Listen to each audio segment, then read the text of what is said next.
from name-calling.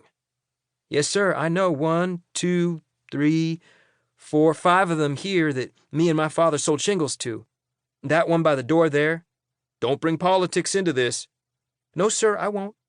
But it was Secesh that done in the men I found dead.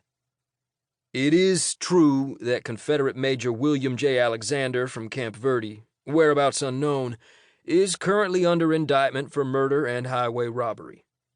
We're trying to ascertain which of his men took part in the hanging of the 8 travelers you found dead. Clarence Hanlon was one, sir. I know that's your testimony, but if it's true, we have to get to it in a logical way. Simply answer my questions. Yes, sir.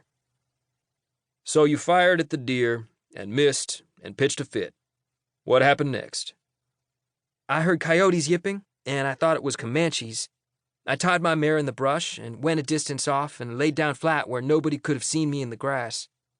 But the longer I laid there and listened, the more I thought, that is not Indians, that is actual coyotes. I figured maybe I'd shot the deer and wounded it, and it had run off and gone down, and now the coyotes was closed in and devouring it.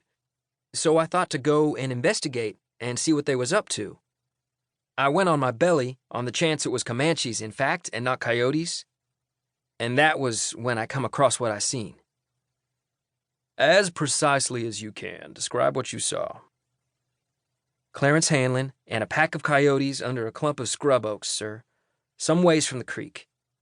They was in dusky light of the morning, amid prickly pear, on rocky ground, and the coyotes was lighting out because Clarence Hanlon was waving his stick and yipping at them with a yip like he was one of them. He was spooking them out. It was a puzzle to me why he did not shoot them if they was bothering him. He had a gun, but it appeared that he...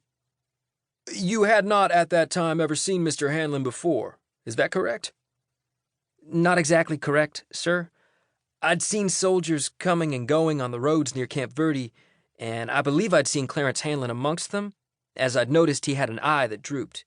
He had a distinctive look, sir. It was not a pleasant look.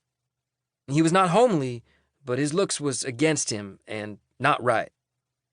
Gentlemen, can we please have no snickering? Alfred, I hope you're getting everything down. I want the details recorded. All right, Benjamin, you saw a pack of coyotes and a man whom you thought you might recognize as one of the Confederate soldiers stationed at Camp Verde, but whom you did not at that time know by name, and with whom you had never conversed, waving a stick at the coyotes in the apparent effort to scare them off.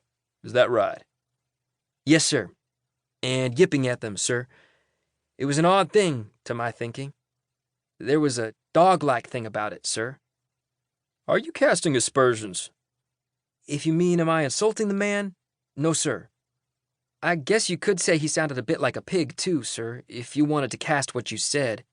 A aspersion? It would not be off the mark. I will put it this way. It was a weird noise he made to fuss at them coyotes. Rather spooked me. And then I seen him squat down like he was fixing to pluck up firewood or some such. There was plenty of broken limbs laying about. But what he plucked up was not firewood. It was a arm. And then I seen that it was attached to a body. And then I seen other bodies. Pause there. Where were the bodies? All about at his feet, sir. Scattered, I would say. Maybe a dozen of them. For the record, there were 8 bodies. They looked like more than 8 to me, the way they was strewn. But 8's on the mark if you say so. I was 20 yards off, or more. The light was feeble on account of the sun was not full up, and now that I think on it, I suppose my first idea was the bodies was logs and branches and nothing amiss. So how many of them there was, I did not contemplate on at that time. There were 8 dead, precisely. We have their names. Some of these men here in this room were called out from town to help bury them. Now continue. What did you do when you saw the bodies? I tried to figure it out like this. Here is these bodies and these coyotes and Clarence Hanlon with his stick and his yipping, so... Clarence Hanlon, whom you did not yet know to be Clarence Hanlon, but with whom you would later, I take it, have some familiarity? That's right, sir. At that time I known him for a man with a droopy eye in a Secesh outfit, who I thought I might have...